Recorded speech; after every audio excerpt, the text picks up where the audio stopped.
pueden poner presente en el chat. No se les olvide siempre registrar su asistencia, por favor.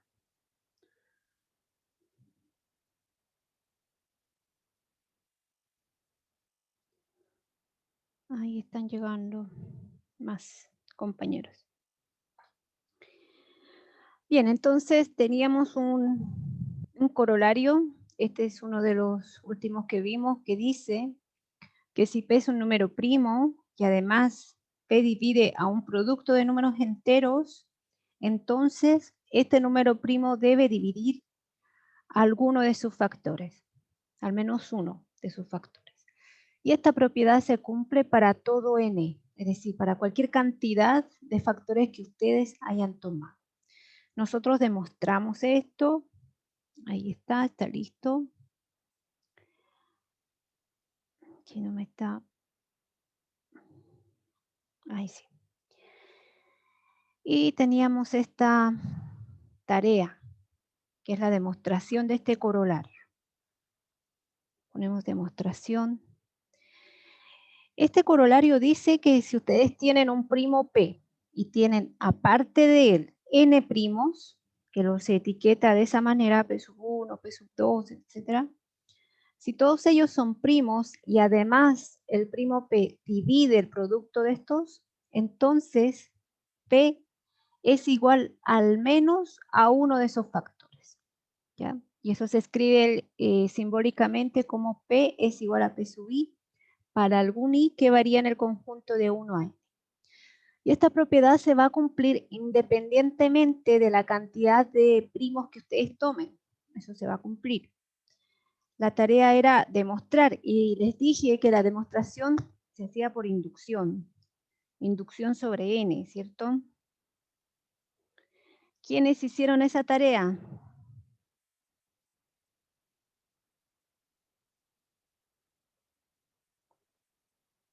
¿Alguien pudo hacer la tarea?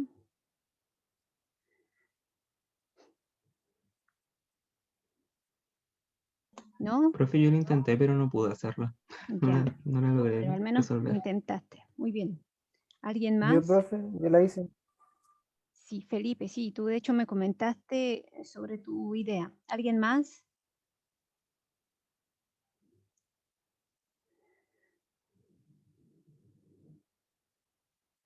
Profe, por el chat el Maximiliano dice que tiene una idea. Ah, ya. Vamos a ver. Bien, tienen que estar seguros, al menos de, si ustedes tienen una idea, inténtenlo, con pasos seguros, siempre siguiendo lo que fuimos aprendiendo. Puede ser que no lleguen a nada con esa idea, pero mientras den pasos bien estructurados, bien justificados, está bien, ¿ya? Bien, de hecho, este corolario es muy sencillo si ustedes se apoyan en el último que demostramos, este de aquí. ¿Ya? Y eso es lo que vamos a usar porque voy a dar la versión corta, digamos, de esta demostración.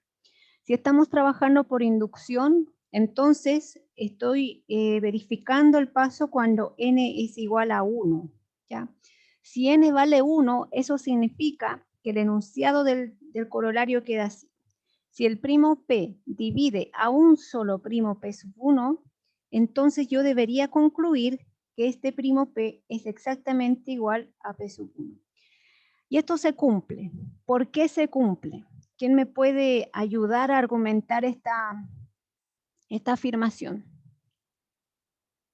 Porque uno no es primo. Y como lo único que divide un primo es uno y sí mismo, tienen que ser iguales. Exacto.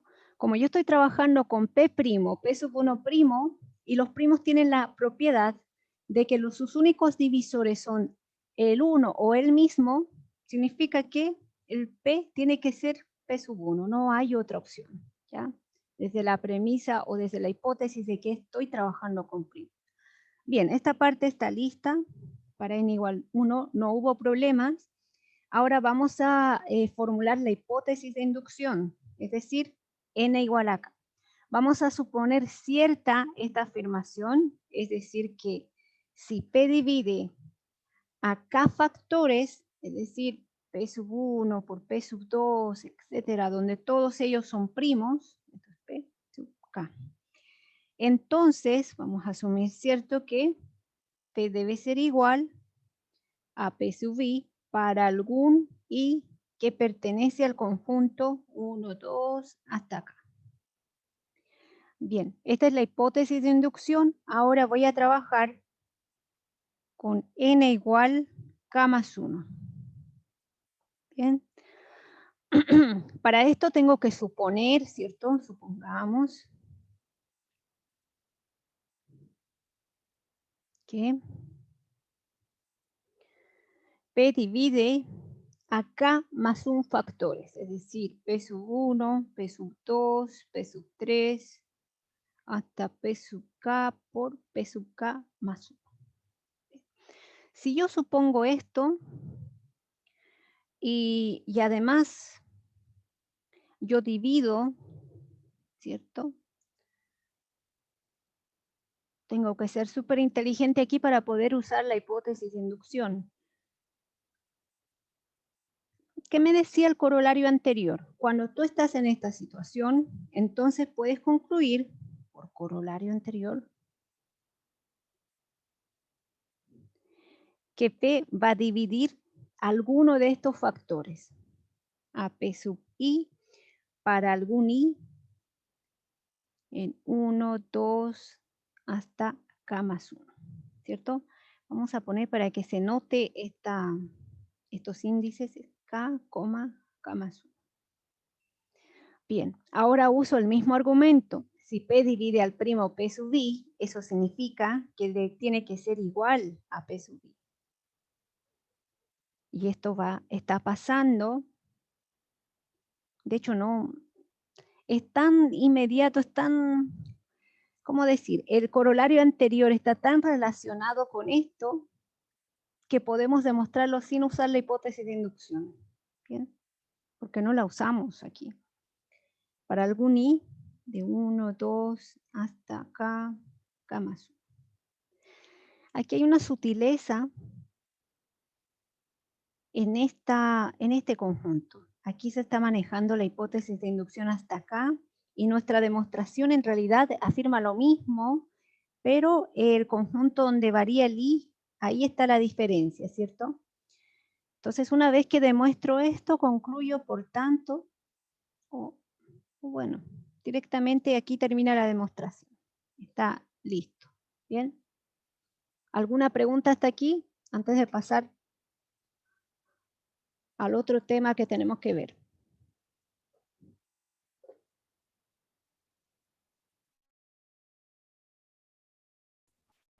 Profe, ¿podría explicar la última parte de nuevo, por favor? Que no me quedó muy claro. La última parte, esta vez déjame marcar el último argumento, eso que acabo de subrayar. Ujú. Sí, lo que pasa es que, mira, como estoy suponiendo que P divide a un producto de K más un factores, entonces estoy justamente aquí. Voy a subir al otro corolario. Aquí. El anterior corolario decía que si P es primo y P divide a un conjunto a un producto, no importa la cantidad que yo tome, entonces P debe dividir alguno de sus factores. Estoy justamente en ese caso. Solo que aquí el detalle es que los factores, cada uno de ellos son primos. ¿Bien? Entonces aplico el corolario, P divide al primo, y como ambos son primos y los únicos divisores de un primo son el 1 y el mismo, estos primos tienen que ser iguales. ¿Bien? Y ya está listo.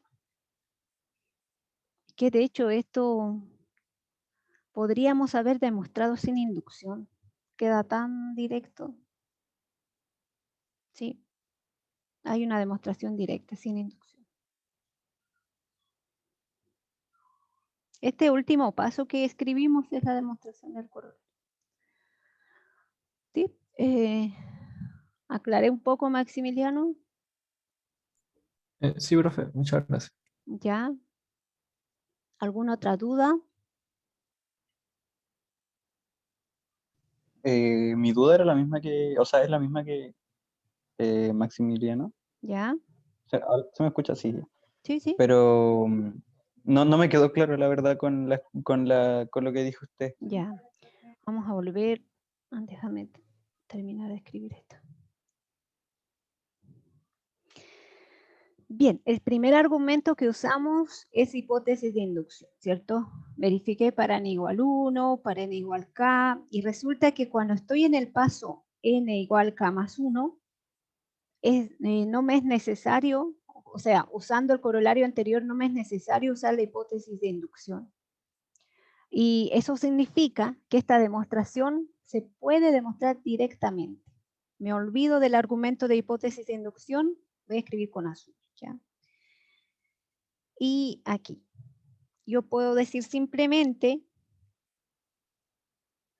como P divide este producto P sub 1, P sub 2, P sub n, entonces por el corolario anterior, P debe dividir alguno de sus factores para algún i en este conjunto.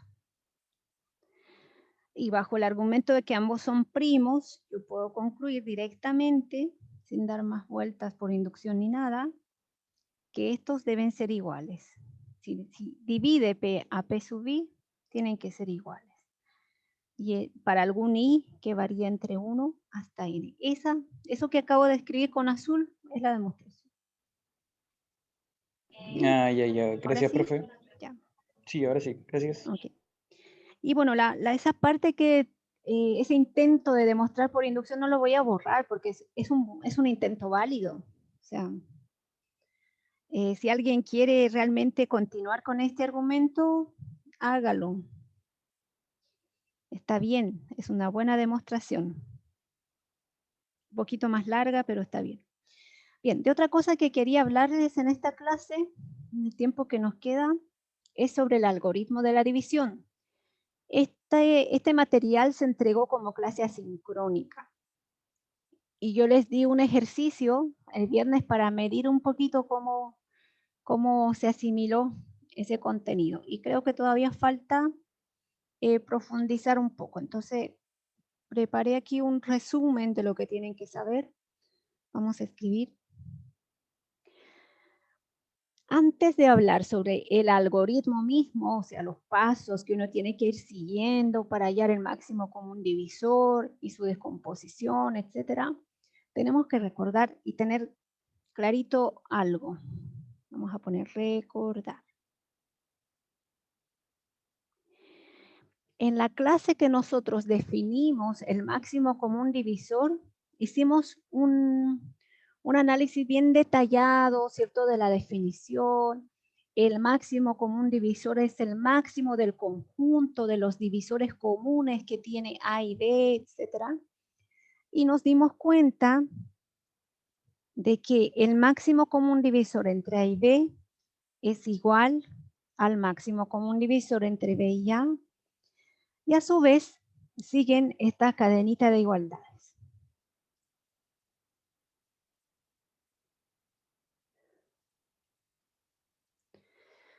Es decir, yo no necesito calcular por separado cada uno de estos máximos comunes divisores.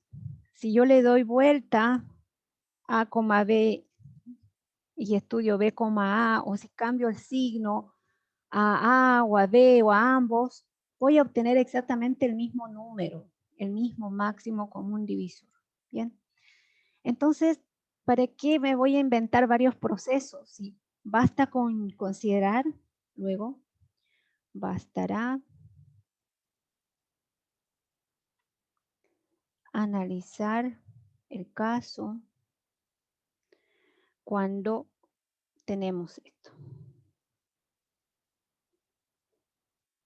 ¿Ya? Por ejemplo, si a mí voy a poner una nubecita aquí. Si a mí me pidieran, calcula el máximo común divisor entre 25,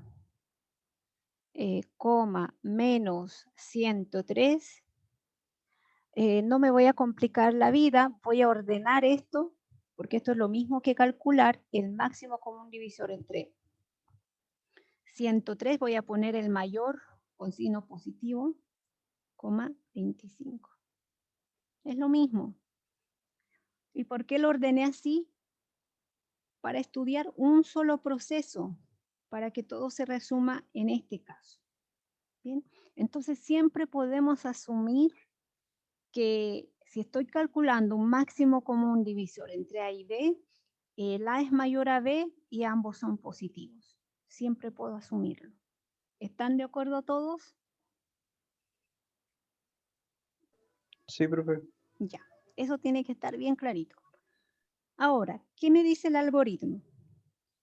Porque este algoritmo, el principal objetivo que tiene es darme una estrategia formal para calcular el máximo común divisor. ¿Bien? Entonces me dice, si estás en ese caso en que A es mayor a B y B es positivo, entonces vas a hacer lo siguiente. Vas a aplicar el algoritmo de la división, o sea, vas a hallar un cociente y un resto en la división de A y B, ¿cierto? Es decir, A va a ser igual a B por Q sub 1 más R1, donde el R1 debe ser positivo y además debe ser menor estrictamente que B. ¿Bien? Eso. Bien, una vez que hagas eso, vas a continuar este proceso. Ahora vas a aplicar el mismo algoritmo de la división, pero a la pareja de B y R1. Es decir, vas a tener B, va a ser igual a R1, vas a hallar otro cociente que lo vamos a llamar Q sub 2 y vas a hallar otro resto que lo vamos a llamar R2. Y este nuevo resto también va a cumplir lo que tiene que cumplir. Y vamos a continuar, ¿cierto? Ahora vamos a usar R1 es igual a R2, ¿cierto?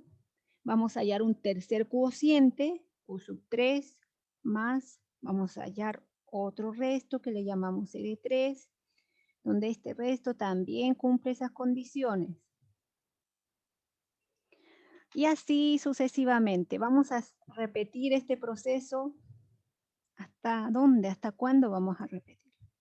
Bien, supongamos que estamos en el paso en que estoy calculando el R sub K menos 2. Según el etiquetado que estoy poniendo a los cocientes y a los restos, esto va a ser igual a R K menos 1, o sea, el resto anterior, por un cociente K más un resto K. Esto que les puede parecer un poco extraña esa letra es R, ¿ya? Así es la R para mí.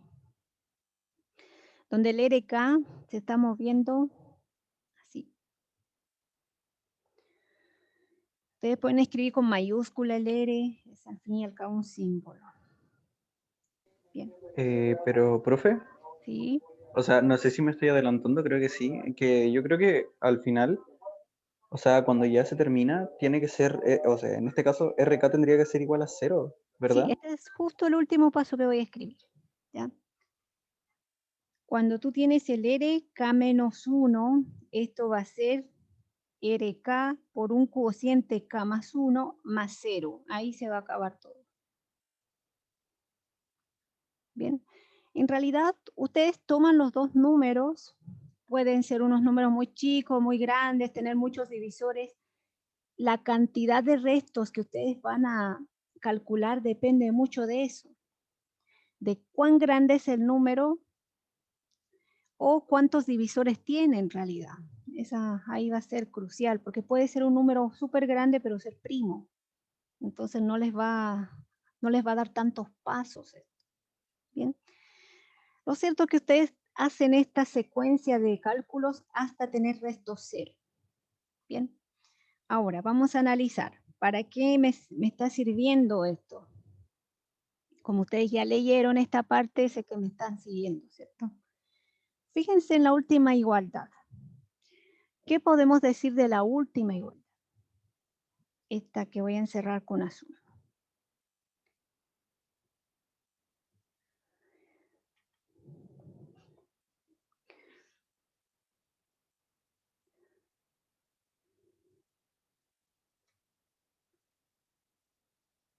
lo que me estaría diciendo, no sé si están de acuerdo conmigo, es que el RK divide a RK menos 1.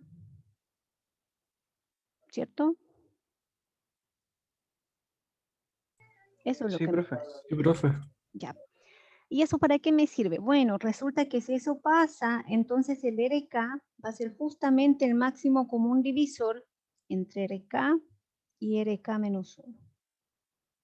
Bien, como lo divide, entonces tiene que pasar esto.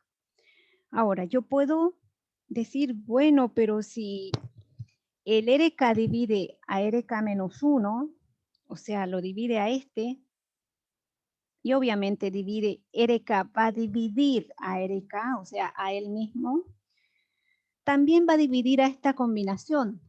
RK va a dividir a RK menos 1 por Q sub K más RK. O sea, al lado derecho de esa igualdad va a dividirlo y por tanto yo puedo concluir de aquí que RK va a dividir a RK menos 2. Bien, y eso significa que ese número RK también va a ser el máximo común divisor de RK menos 1, RK menos 2.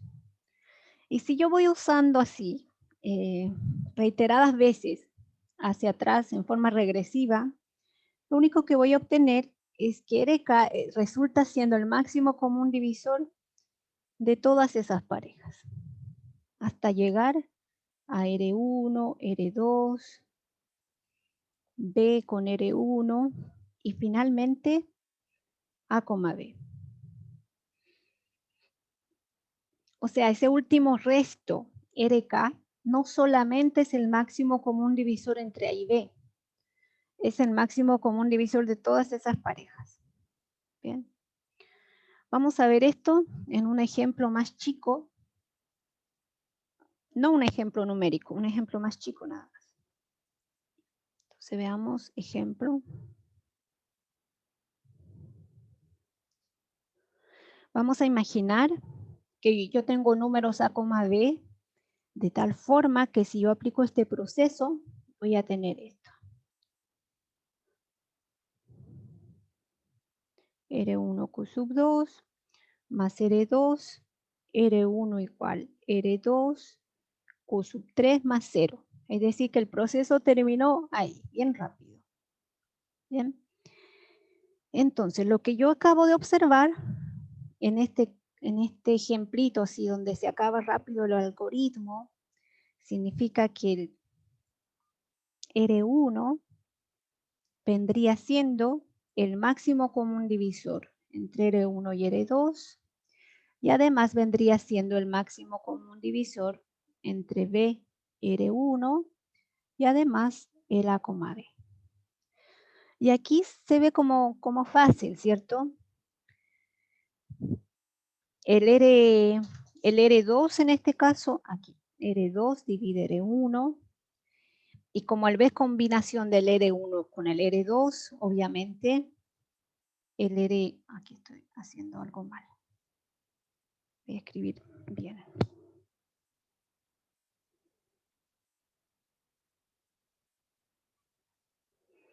Está bien, R2 divide R1.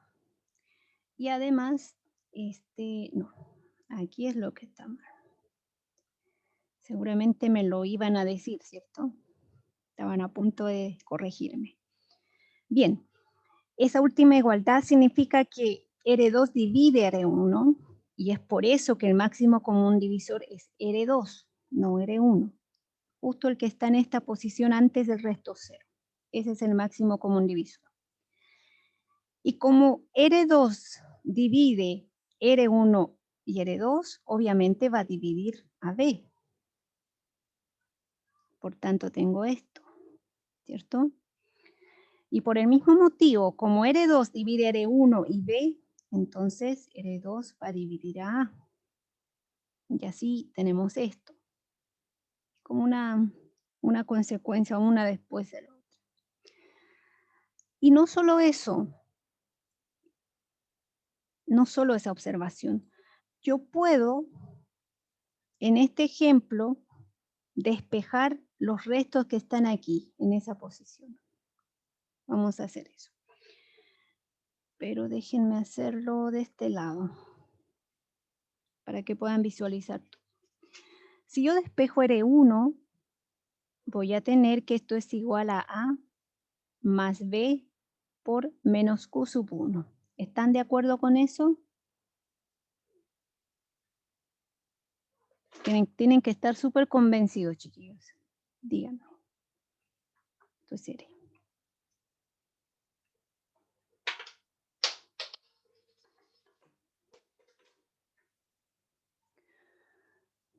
¿sí? ¿Están convencidos o no?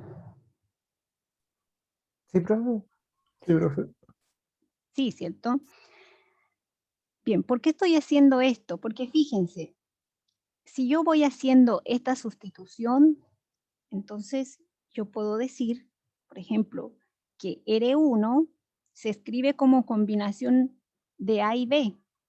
Puedo imaginar aquí que el A está multiplicado por un 1.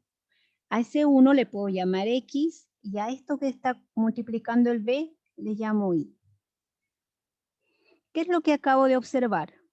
Que este primer resto yo lo puedo escribir como AX más BY. ¿Bien? Lo mismo va a pasar con el R2, aunque no es de forma tan directa.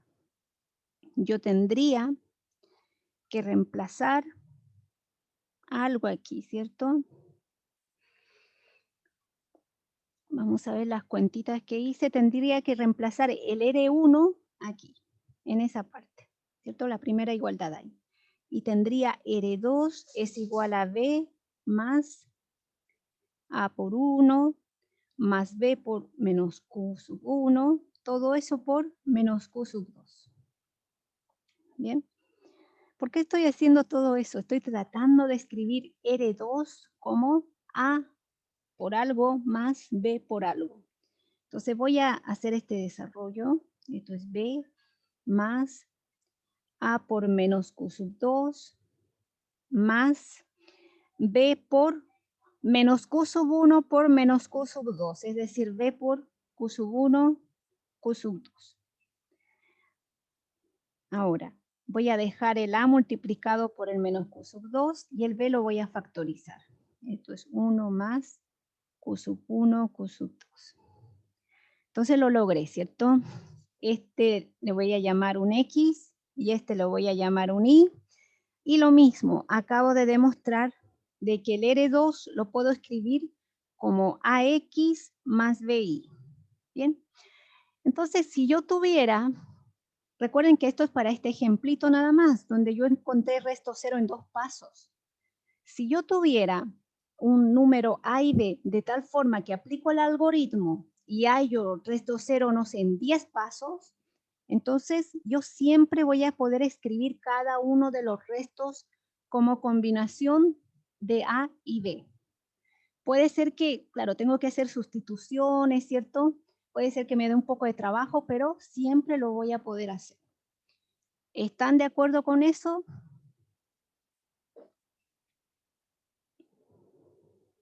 ¿Sí? Sí, profe. Ya. Entonces, esto que está pasando en este pequeño ejemplo pasa en general. Entonces podemos escribir en general.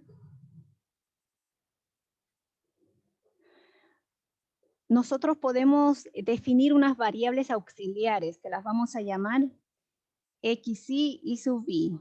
¿Bien? Voy a poner aquí unas fórmulas recursivas. XY voy a definirlo como X con índice Y menos 2 menos X y menos 1 Q sub Y. Esto está en el texto.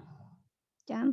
Entonces, imagino que algunos no alcanzaron a leer hasta aquí, pero sí está definido. Menos y esto es menos 1 por Q sub Y. Estas formulitas funcionan cuando Y varía de 2 hasta acá. ¿Y qué pasa con el 0 y el 1? Se definen aparte.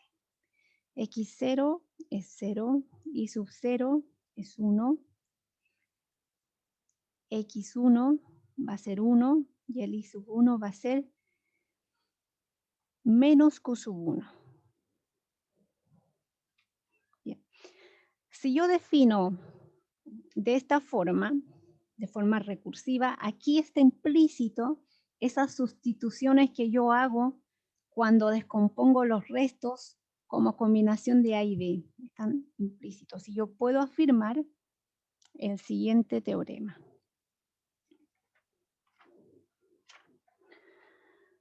Entonces, el teorema que vamos a enunciar es conocido como el algoritmo de la división extendido, ¿ya? Entonces vamos a poner teorema, algoritmo, división extendido. ¿Qué es lo que me dice? Para todo I que ustedes tomen, vamos a escribir en palabras, para cada I, que puede ser 1, 2, hasta acá, se cumple que R sub I es igual a A por XI más B por I sub. Es decir, con estas formulitas recursivas de X e I sub I, cada resto se puede escribir como combinación lineal de A y B. Bien. Estoy diciendo cada resto, no necesariamente solo para el máximo común divisor. Se cumple para cada resto. ¿Está claro, chiquillos? Sí, profe. Sí, Ya. profe. Yo los desafío a realizar una demostración de este teorema. La demostración, si no me equivoco, está escrita, está detallada en el texto, pero los desafío a que no miren eso, inicialmente no lo hagan, e intenten ustedes demostrar. La demostración es por inducción sobre K.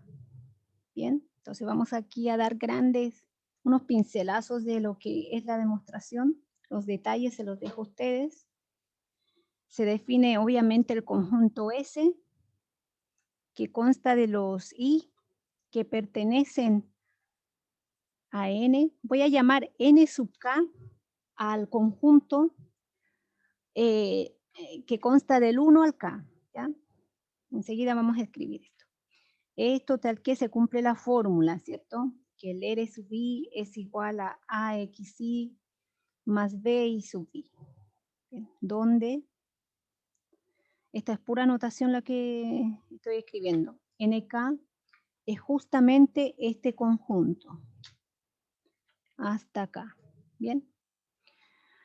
Ahora, el proceso de inducción indica que ustedes deben verificar que el 1 pertenece a S. Entonces, eso es fácil, ¿cierto? Tienen que verificar una sola ecuación. Se los dejo a ustedes verificar. Verificar. Luego asumen, no van a poner de que K pertenece a S, porque el K ya está usado como el último elemento de este conjunto. Vamos a usar, como el libro lo hace, un J.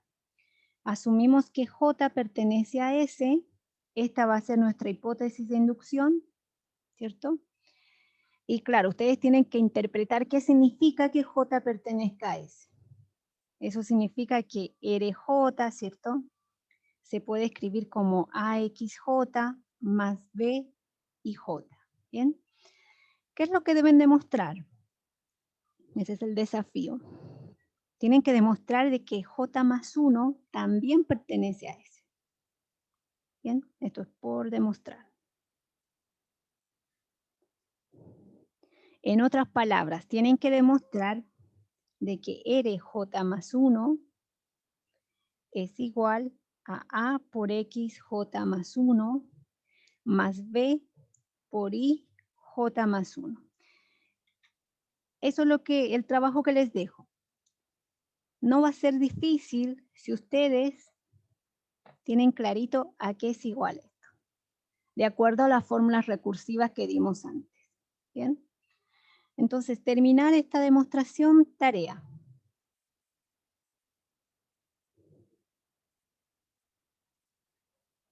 Inténtenlo. Si se bloquean, si no pueden, ahí sí pueden dar una mirada al texto, cómo es que está trabajando, para que ustedes puedan completar su estudio. Bien. Entonces, voy a darles 2 minutos para que procesen esto y para que se vayan generando preguntas, para ir aclarando. Después vamos a ver un ejemplo numérico. ¿Ya? Ahí les doy un minutito.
¿Alguna pregunta? ¿Alguien tiene alguna duda?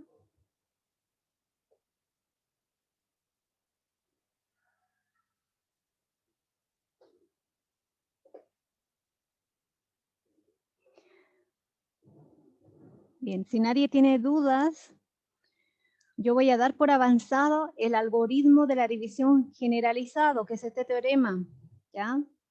De hecho, intencionalmente yo les di un ejercicio el día viernes donde tenían que aplicar este teorema. Y claro, se esperaba que algunos tengan algunas dudas, porque estaban acostumbrados a usar el algoritmo solamente para calcular el máximo común divisor. Bien, vamos a ver ese ejercicio, vamos a comentarlo, para que me entiendan de qué les estoy hablando, ¿ya? Entonces, el ejercicio decía, les daban 2 números. No les pedía calcular el máximo común divisor, vamos a poner ejercicio. Les pedía hallar x, y enteros, tales que 12 se escribe como combinación de 630 y 132. Claro, muchos de ustedes observaron que 12 no era el máximo común divisor, estaban en lo correcto, pero el ejercicio tenía otra intención. Entonces, ¿cuál era, digamos, la manera o cómo usaríamos el algoritmo de la división generalizado para poder responder a esto, para hallar el X y el Y? Primero, tenemos que hacer la división, ¿cierto? Fíjense, vamos a hacer solución. Como no es tan largo de hacer, vamos a aplicar el algoritmo hasta hallar resto cero. ¿Ya? 630, aquí lo tengo ya listo. 132 por 4 más 102. Ahora trabajo con 132 y lo descompongo como 102 por 1 más 30. Después, 102 es igual a 30 por 3 más 12 y continuamos, ¿cierto? 30 es igual a 12 por 2 más 6. Y finalmente 12 es igual a 6 por 2 más 0. ¿Bien? Este es el algoritmo completo. Y nosotros sabemos que el máximo común divisor es el resto, ¿cierto? El último resto antes de hallar resto 0, o sea, este. Ese es el máximo común divisor entre esos dos números, 630 y 132. Pero eso no me pide el ejercicio. El ejercicio me pide escribir 12 como combinación lineal. ¿Y dónde está el 12? Está aquí. Bien. Entonces lo que nosotros podemos hacer de esa ecuación que acabo de encerrar, despejar el 12, ¿cierto? Ese era el proceso. Yo les podía haber pedido incluso que escriban 30 como combinación lineal de 630 y 132, pero habría sido muy inmediato, ¿ya? Habría sido despejar dos cosas nada más. Entonces vamos a trabajar con 12. Si yo despejo 12 de esa ecuación, vamos a escribir aquí, con azul. 12 sería igual a 102 más 30 por menos 3. ¿Bien? Siempre con la intención de escribir como combinación lineal. Por eso es que no pongo 102 menos 3 por 30. Siempre uso el signo más. Bien, entonces yo puedo despejar de esta ecuación. Vamos a despejar 30. ¿Ya? Esto va a ser igual a 132 más 102 por menos 1. Aquí lo mismo, despejo 102. 102 va a ser igual a 630 más 132 por menos 4. Ay, no me alcanzó muy bien a escribir menos 4. ¿Y qué es lo que voy a hacer ahora? 30 y 102 voy a reemplazar aquí, en esta igualdad que tenemos aquí. Entonces, en lugar de poner 102, vamos a poner 630 más 132 por menos 4, más, en lugar de 30, voy a poner todo eso que tengo allá, ¿cierto? 132 más 102 por menos 1. Todo eso por menos 3. ¿Bien?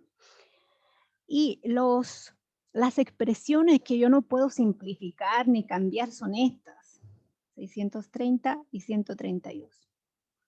Puedo reducir términos semejantes, pero esos valores numéricos no los puedo cambiar, ¿cierto? Bien, para no cansarlos voy a escribir aquí, cuando ya está simplificado y todo, que aquí lo tengo listo. Esto va a ser igual a 630.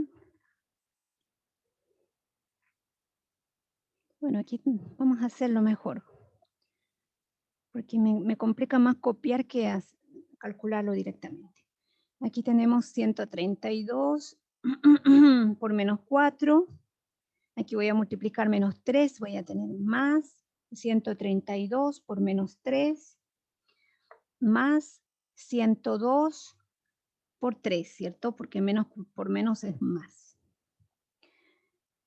Términos semejantes, tengo ahí, esto es igual a 630 más, menos 4 menos 3 es menos 7. Entonces tengo esto por menos 7 más 102 por 3. Pero ¿quién era 102? Estaba aquí arriba. 102 es igual a 630 más 132 por menos 4.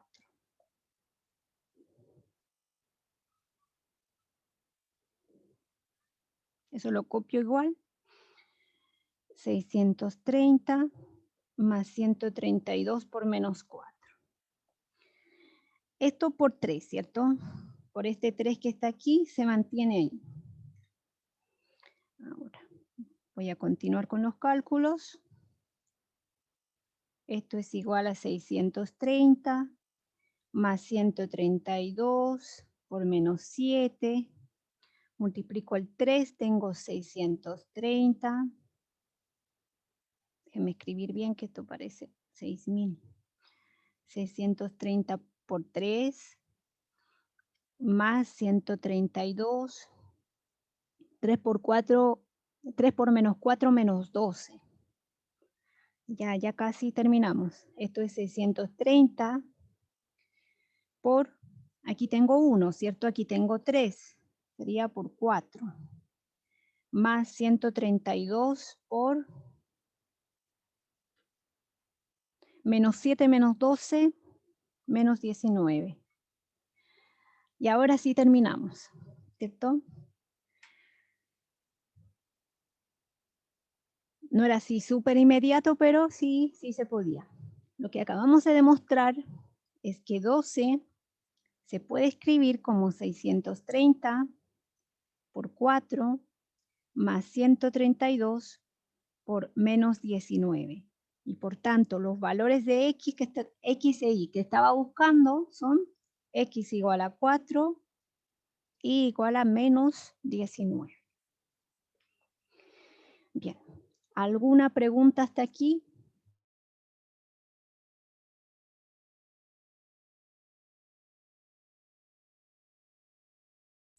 Profe, ¿puede haber más elementos para X e Y?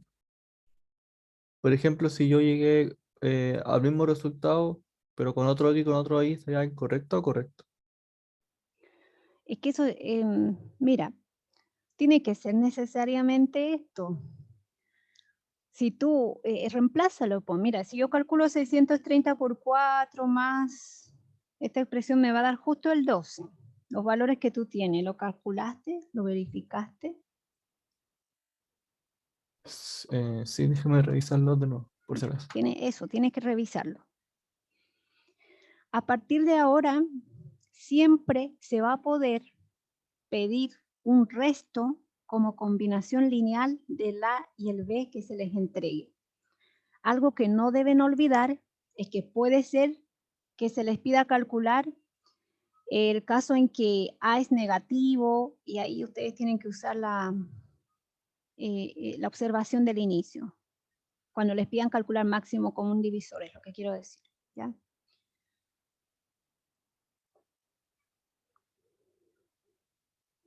Bien, esto es lo que quería mostrarles. Tengo aquí ya preparado unos teoremas, pero no vale la pena verlo en los 9 minutos que quedan. No quiero hacerlo apurada. Entonces vamos a dejar aquí. De verdad creo que era necesario ver un poquito más a fondo este algoritmo. Espero que les haya ayudado este ejemplo y eso que vimos, porque la idea es que ustedes lo sepan manejar a partir de ahora. En el libro, después de cada sección, existe un listado de ejercicios. En la sección, déjenme ver qué número es, donde está el algoritmo de la división es